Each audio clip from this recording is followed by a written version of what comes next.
So I'm finally getting round to uploading the update video that's up before this. It's Tuesday after the bank holiday Monday, 1st of September tomorrow. And I'm just checking the updates about Reading. What the hell just happened at Reading Festival? We need to talk about this. Reading's always been pretty bad and been pretty leery for what happens there. It's always been more of a rowdy festival. Even over Leeds, its own sister festival. This year, a lot more seems to have gone on. Footage has come out, not just of these fires, of people getting choked and restrained by security for seemingly nothing. I know videos can be edited to make it look like people that have done horrible things are innocent. But some of these videos go on long enough that you can see they've done nothing. Lots of reports have come out saying that the security were too heavy-handed with what they were doing all weekend long.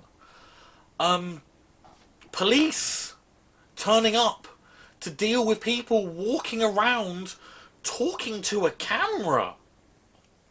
What I do at a festival? That warrants police attention?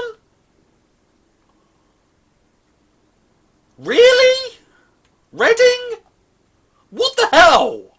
It's especially quite heinous when, if it's about the camera they're using, I always follow the rules. No professional equipment.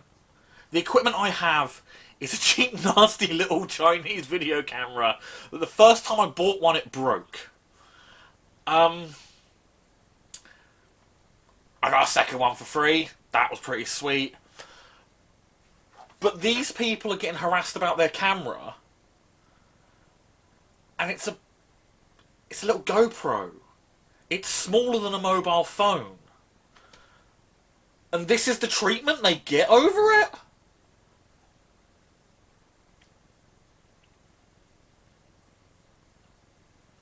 Are you kidding me? Bullied and pushed off site for a little action camera. What's up with the security at Reading this year? And they're all in about as good shape as me, so really, should they be doing security? I wouldn't. But the main thing is, all of these fires that were let to go on. How? If the security is so overzealous with people filming in the middle of the day, why aren't they spotting giant fires in the middle of the night? What the hell are they doing? Giant plumes of smoke.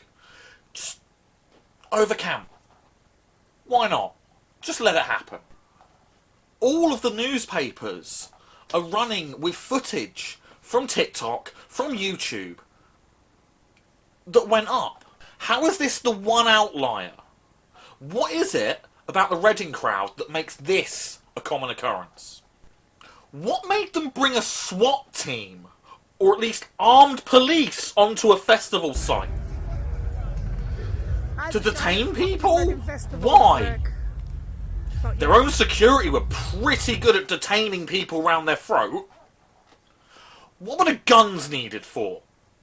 I know there was the usual couple of deaths from people taking pills, the wrong pills. Really, pills in general just shouldn't take at a festival, especially if you don't know what you're doing. But that's no need for armed police. Were these people too busy watching Woodstock 99 festival footage and that documentary before going here? I don't know. But you don't see this coming out of any other festival. We've all been cooped up. We've all had an absolute 2-3 years of hell at this point. No one's able to afford to live. The cost of energy's going through the roof. Yet in the midst of setting everything on fire, they're having a Conga Line. Why is Reading Festival the one that this happens to? What makes it so different, especially from its sister? I simply have no idea. This was one festival I wanted to go to. It was one that always had one headline act that just seemed amazing. And now I'm really worried. If Rage Against the Machine had headlined, if they had closed out that Sunday, how much worse would it have been? It makes you wonder.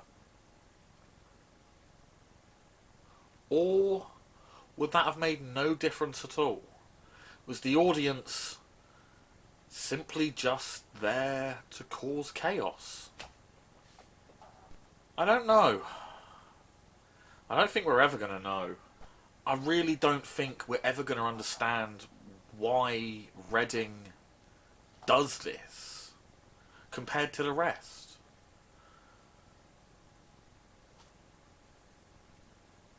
I suppose I need to speak to some people about that one.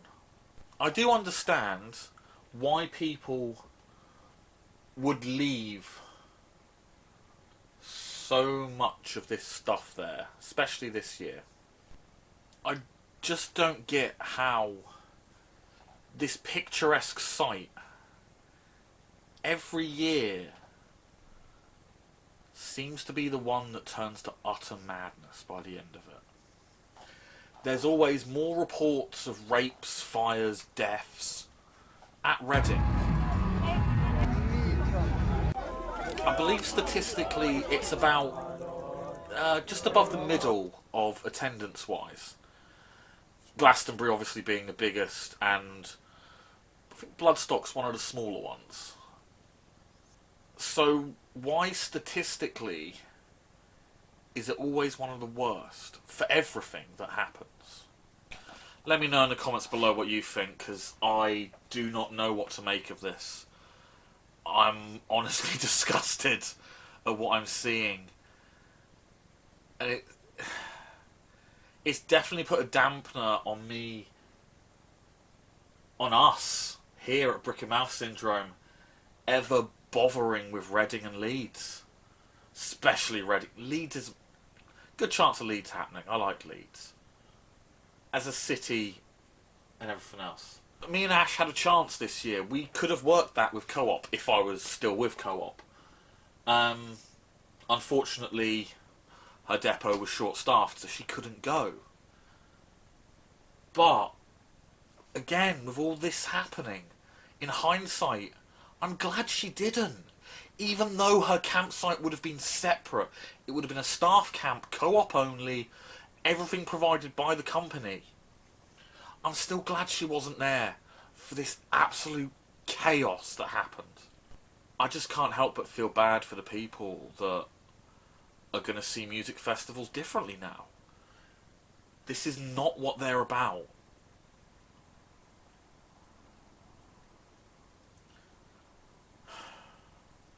I know it's dictatorial. The people taking part in these videos need to be found out, singled out, and banned for life. They are ruining what is people's one and only holiday for the year. For the past 3 years. What they've looked forward to.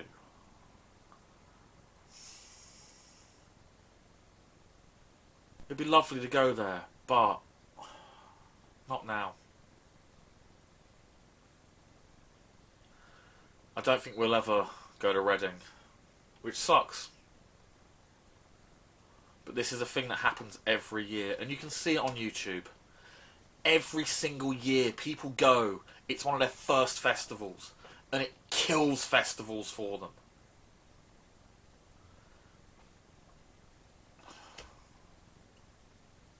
Such a shame. I don't ever want to talk about people setting fire to tents at festivals ever again. This needs to end. These people need to be banned. This is disgusting. It ruins everyone's fun. Festivals should be fun.